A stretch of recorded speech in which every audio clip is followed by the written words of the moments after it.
ಪ್ರಾಮಾಣಿಕತೆಯೇ ಉತ್ತಮ ನೀತಿ. ಈ ಮಾತು ನಮ್ಮೆಲ್ಲರಿಗೂ ಚಿಕ್ಕಂದಿನಿಂದ ಗೊತ್ತೇ ಇದೆ ಅಲ್ವಾ? ಈ ಮಾತಿಗೆ ಮೂಲವಾದ ಆ ಪ್ರಾಮಾಣಿಕ ಮರಕಡಿಯುವನ ಕಥೆಯನ್ನು ನಾವೆಲ್ಲ ಕೇಳೇ ಇರ್ತೀವಿ. ಆದ್ರೆ ತುಂಬಾನೇ ಸರಳವಾಗಿ ಕಾಣೋ ಈ ಕಥೆ ಇವತ್ತಿಗೂ ಯಾಕೆ ಇಷ್ಟೊಂದು ಮುಖ್ಯ? ಬನ್ನಿ, ಈ ಕಥೆಯನ್ನ ಒಮ್ಮೆ ಆಳವಾಗಿ ನೋಡೋಣ. ಈ ಕಥೆ ಇದೆಯಲ್ಲ, ಇದು ನಮ್ಮ ಮುಂದೆ ಒಂದು ದೊಡ್ಡ ಪ್ರಶ್ನೆನೇ ಇಡುತ್ತೆ. ನಿಜವಾಗಿಯೂ ಪ್ರಾಮಾಣಿಕತೆಯ ಬೆಸ್ಟ್ ಪಾಲಿಸಿನಾ, ಅಥವಾ ಇದು ಕೇವಲ ಒಂದು ಆದರ್ಶದ ಮಾತಾ? ಇವತ್ತು ನಾವು ಇದೇ ಪ್ರಶ್ನೆಗೆ ಉತ್ತರ ಹುಡುಕೋಕೆ ಪ್ರಯತ್ನ ಪಡೋಣ. ಸರಿ, ಯಾವುದೇ ಕಥೆಯನ್ನ ಅರ್ಥ ಮಾಡ್ಕೋಬೇಕು ಅಂದ್ರೆ ಮೊದಲು ಅದರ ಪಾತ್ರದ ಸಂಕಟವನ್ನ ಅರ್ಥ ಮಾಡ್ಕೋಬೇಕು. ಇಲ್ಲಿ ನಮ್ಮ ಕಥಾನಾಯಕನ ಪರಿಸ್ಥಿತಿ ಹೇಗಿತ್ತು, ಅವನ ಸಮಸ್ಯೆ ಏನಿತ್ತು ಅಂತ ನೋಡೋಣ. ನಮ್ಮ ಕಥೆಯ ನಾಯಕ ಒಬ್ಬ ಬಡ ಮರಕಡಿಯುವವ.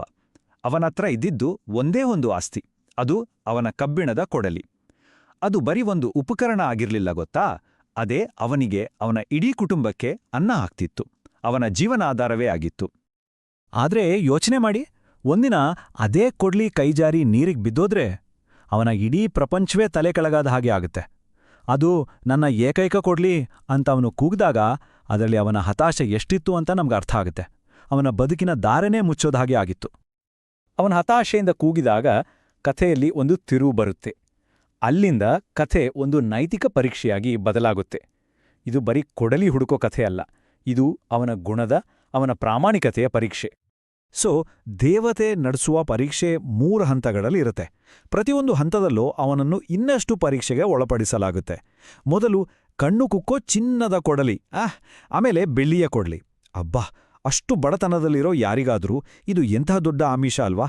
ಆದ್ರೆ ನಮ್ಮ ಮರಕಡಿಯೋವ ಒಂದು ಕ್ಷಣ ಕೂಡ ಯೋಚಿಸದೆ ಎರಡನ್ನೂ ಬೇಡ ಅಂತಾನೆ. ಕೊನೆಗೆ ತನ್ನ ಹಳೆ ತುಕ್ಕು ಹಿಡಿದ ಕೊಡಲಿ ಕಂಡಾಗ ಮಾತ್ರ ಅವನ ಮುಖದಲ್ಲಿ ಒಂದು ಸಮಾಧಾನದ ನಗು ಬರುತ್ತೆ. ನೋಡಿ, ಅವನಿಗೆ ಬೇಕಾಗಿದ್ದು ದುಡ್ಡಲ್ಲ, ಆಸ್ತಿಯಲ್ಲ, ಅವನಿಗೆ ಬೇಕಾಗಿದ್ದು ತಂದು ಮಾತ್ರ. ಹಾಗಾದ್ರೆ ಈ ಪರೀಕ್ಷೆಯಲ್ಲಿ ಅವನು ಗೆದ್ದ.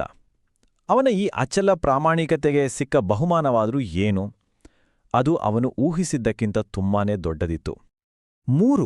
ಇದು ಬರೀ ಒಂದು ನಂಬರ್ ಅಷ್ಟೇ ಅಲ್ಲ, ಇದು ಅವನ ಇಡೀ ಜೀವನವನ್ನೇ ಬದಲಾಯಿಸಿದ ಒಂದು ಸಂಖ್ಯೆ. ಅವನು ಕಳ್ಕೊಂಡಿದ್ದು ಒಂದೇ ಒಂದು ಕೊಡಲಿ, ಆದ್ರೆ ಅವನ ಪ್ರಾಮಾಣಿಕತೆ ಅವನಿಗೆ 3 ಪಟ್ಟು ದೊಡ್ಡ ಬಹುಮಾನ ತಂದುಕೊಡ್ತು. ಅದು ಹೇಗೆ ಅಂತ ನೋಡೋಣ ಬನ್ನಿ. ಅವನ ಸತ್ಯ, ಅವನ ಪ್ರಾಮಾಣಿಕತೆಗೆ ಮನಸ್ಸೋತ ದೇವತೆ ಅವನ ಕಬ್ಬಿಣದ ಕೊಡಲಿ ಜೊತೆಗೆ ಆ ಚಿನ್ನದ ಮತ್ತೆ ಬೆಳ್ಳಿಯ ಕೊಡಲಿಗಳನ್ನೂ ಅವನಿಗೆ ಕೊಟ್ಟುಬಿಡ್ತಾಳೆ. ಅಂದ್ರೆ ಅವನ ಪ್ರಾಮಾಣಿಕತೆ ಕಳೆದು ಹೋದದನ್ನ ವಾಪಸ್ ತಂದುಕೊಟ್ಟಿದ್ದಷ್ಟೇ ಅಲ್ಲ, ಅವನ ಬಡತನವನ್ನೇ ದೂರ ಮಾಡಿಬಿಡ್ತು. ನೋಡಿ, ಈ ಕಥೆ ಕೇಳೋಕೆ ತುಂಬಾನೇ ಸಿಂಪಲ್ ಅನ್ಸಿದ್ರೂ ಇದ ಹಿಂದಿರೋ ತತ್ವ ಇದೆಯಲ್ಲ, ಅದು ತುಂಬಾ ಆಳವಾದ್ದು.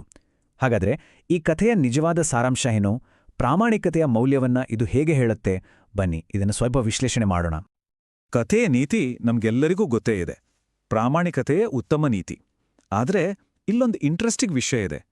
ಇಲ್ಲಿ ಪ್ರಾಮಾಣಿಕತೆಯನ್ನ ಬರೀ ಒಂದು ಒಳ್ಳೆ ಗುಣ ಅಂತ ತೋರಿಸಿಲ್ಲ, ಬದಲಾಗಿ ಲಾಂಗ್ ರನ್ನಲ್ಲಿ ನಮ್ಗೆ ಹೆಚ್ಚು ಲಾಭ ತಂದುಕೊಡುವ ಒಂದು ಸ್ಮಾರ್ಟ್ ಚಾಯ್ಸ್, ಒಂದು ಬುದ್ಧಿವಂತಿಕೆಯ ಆಯ್ಕೆ ಅಂತನೂ ತೋರಿಸಿದ್ದಾರೆ.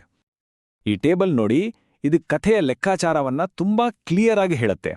ಅವನು ಅಪ್ರಾಮಾಣಿಕನಾಗಿದ್ದಿದ್ರೆ ಬಹುಶಃ ಆ ಕ್ಷಣಕ್ಕೆ ಒಂದು ಚಿನ್ನದ ಕೊಡಲಿ ಸಿಕ್ತೇನೋ ಅನ್ನೋ ಆಸೆ ಇರ್ತಿತ್ತು, ಆದ್ರೆ ಕೊನೆಗೇನೂ ಸಿಕ್ತಿರ್ಲಿಲ್ಲ. ಅದೇ ಪ್ರಾಮಾಣಿಕನಾಗಿದ್ದಕ್ಕೆ ಶುರುವಿನಲ್ಲಿ ಎಲ್ಲವನ್ನೂ ಕಳ್ಕೊಳ್ಳೋ ಭಯ ಇತ್ತು, ಆದ್ರೆ ಕೊನೆಗೆ ಎಲ್ಲವೂ ಸಿಕ್ತು. ಅದಕ್ಕೆ ಈ ಕಥೆ ಹೇಳೋದು ಪ್ರಾಮಾಣಿಕತೆ ಬೆಸ್ಟ್ ಪಾಲಿಸಿ ಅಂತ. ಹಾಗಾದ್ರೆ ಈ ಕಥೆಯಿಂದ ನಾವು ಕಲಿಬೇಕಾದ ಕೊನೆಯ ಪಾಠವಾದ್ರೂ ಏನು? ಪ್ರಾಮಾಣಿಕತೆಗೆ ಸಿಗೋ ನಿಜವಾದ ಬಹುಮಾನ ಯಾವುದು? ದೇವತೆ ಕೊಟ್ಟ ಚಿನ್ನ ಬೆಳ್ಳಿಯ ಕೊಡಲಿಗಳ, ಅಂದ್ರೆ ಭೌತಿಕ ಲಾಭವೋ, ಅಥವಾ ಯಾವುದೇ ಆಸೆಗೆ ಬೀಳದೆ ಸತ್ಯದ ಜೊತೆ ನಿಂತಾಗ ಸಿಗುವ ಆತ್ಮತೃಪ್ತಿ, ಆ ಮನಸ್ಸಿನ ನೆಮ್ಮದಿನ? ಬಹುಶಃ ಈ ಕತೆ ನಮಗೆ ಉತ್ತರ ಕೊಡೋದಕ್ಕಿಂತ ಹೆಚ್ಚಾಗಿ ಈ ಪ್ರಶ್ನೆನ ನಾವೇ ನಮಗೆ ಕೇಳಿಕೊಳ್ಳುವಂತೆ ಮಾಡುತ್ತೆ ಅಲ್ವಾ? ಇದರ ಬಗ್ಗೆ ಯೋಚನೆ ಬೇಕಾದ ವಿಷಯ.